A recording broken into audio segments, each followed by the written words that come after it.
Salla sportive në komunën e Leposaviçit tashmë është institucioni i fundit i cili tashmë është kthyer në kontrollin e komunës së Leposaviçit për shkak që kryetari i komunës tha se edhe kjo sallë, pra edhe ky institucion kishte funksionuar në të kaluarën si pjesë e strukturave paralele serbe me ligje dhe me rregullore të qeverisë së Serbisë. Në anën tjetër, gjatë ditës së sotme është zyrtarizuar edhe kthimi pra marrja e pronësisë së kësaj salle sportive nga ana e komunës së Leposaviçit. Kryetari Hetemi për ekipin e Kallzo.com ka treguar se kanë komunikuar me drejtuesit e kësaj salle sportive për 2 javë ditë dhe kanë treguar që së shpejti pra do të bëhet edhe marrja e këtij institucioni i cili funksiononte me rregulloret e qeverisë së Serbisë. Në anën tjetër, sipas kryetarit Hetemi, gjithë personat të cilët kanë qenë duke punuar brenda kësaj salle sportive do t'i nënshtrohen edhe procedurave të rekrutimit për punëtorë të rinj. Në vendin e ngjarjes, aty ku u bë edhe vendosja e pllakatës, në të cilën janë edhe simbolet e Republikës së Kosovës, u pan edhe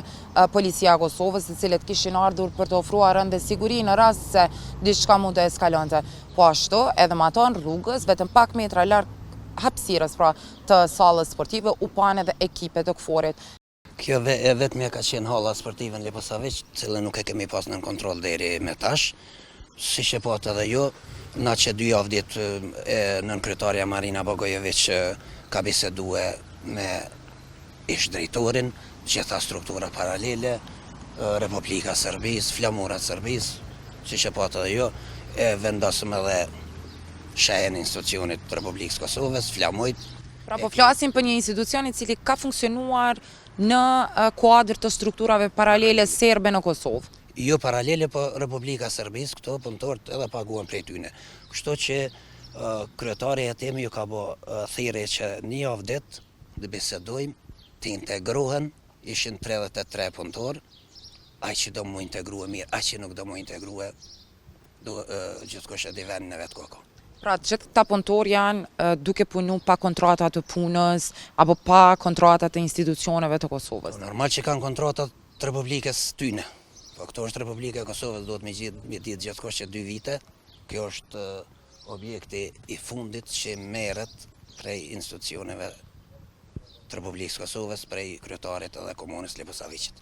Çka ndodh tash me punëtorët, kanë me hyrë në bazë të procedurave për me u punësu, apo si do të jetë procedura që do të ndërmerren lidhje me këtë sallë sportive, cilën tashmë e përmendet edhe ju e morën në kontroll edhe komuna e Leposaviçit?